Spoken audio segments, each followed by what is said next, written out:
Good morning, Leo. Welcome to your first day at Electronic Assembly Company.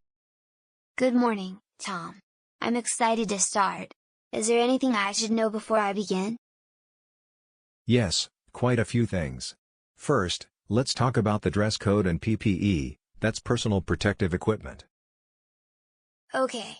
What exactly should I wear? For our electronics assembly environment, you need to wear an anti-static lab coat, ESD-safe shoes, and an ESD wrist strap when working at the benches. What does ESD mean? ESD stands for electrostatic discharge. Even a small static shock can damage sensitive electronic components. So we use ESD-safe clothing to prevent that. I see. So regular clothes aren't allowed. Correct. No short sleeves, no open-toed shoes, and definitely no synthetic fabrics. They build up static electricity. Got it. So I should wear long sleeves? You'll wear a lab coat over your clothes. Just make sure your base clothing is cotton-based, and your shoes should be ESD-safe or you must wear heel grounders. Heel grounders? What are those? They are straps you wear on your shoes that touch the floor and connect your body to ground, to discharge any static buildup. Okay, makes sense. What about headwear? Good question. You need to wear a hairnet if your hair is longer than your collar. This prevents contamination of products. Even though it's electronics, we still worry about contamination? Absolutely. Dust, skin flakes, hair, all of these can cause defects in our PCBs and other components. I didn't know that. What about jewelry? No rings, bracelets, necklaces, or dangling earrings. They pose both safety and ESD risks. Understood. Do we have to wear gloves? Yes, in certain zones. When handling PCBs, you must wear nitrile gloves to prevent fingerprint contamination and moisture transfer. Are the gloves reusable? No. They're disposable. One-time use only. After use, throw them in the designated PPE disposal bin. And eye protection? Yes.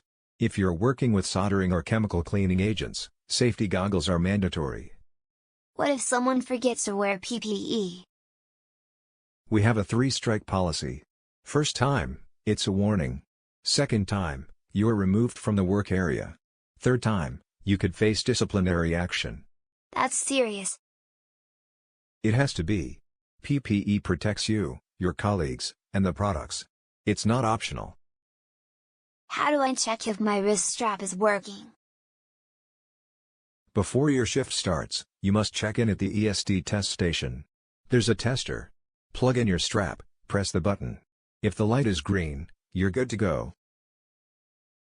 And if it's red? You need a replacement strap. Report it to the line lead. Where can I get all this equipment? The PPE supply room is down the hall. You'll get a full set on your first day. Every item is labeled with your employee ID.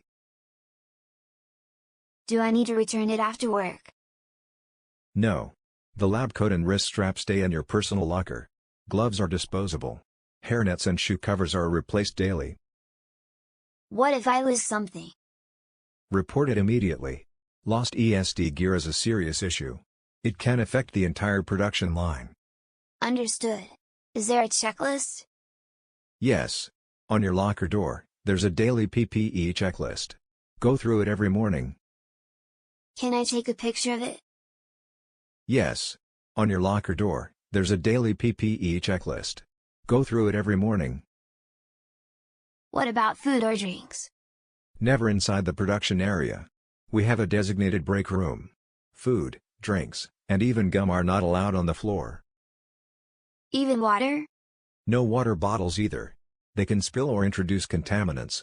Hydration breaks are allowed every 2 hours in the break area. Got it. This is very strict, but I understand why. Safety and quality go hand in hand. If you follow the dress code and PPE rules, you're already doing a big part of the job.